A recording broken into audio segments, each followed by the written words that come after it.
In this video, I'm going to go over how to do an intersect in Zoo Design Studio.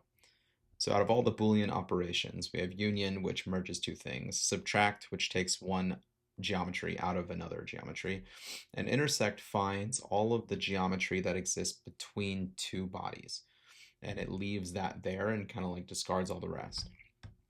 So for this example, to do an intersect, we're going to go up to our boolean tools, hit more tools, intersect, and hold shift and select both your objects, hit the arrow and confirm. And now, I don't know what you'll do with this, but this is your intersect. Now I'm going to show you how to do an intersect in KCL. First, let's open up the KCL code pane.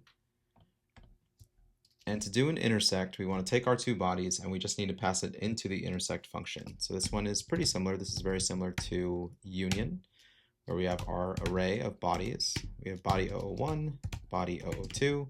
It's going to take these two bodies and make a piece of pie.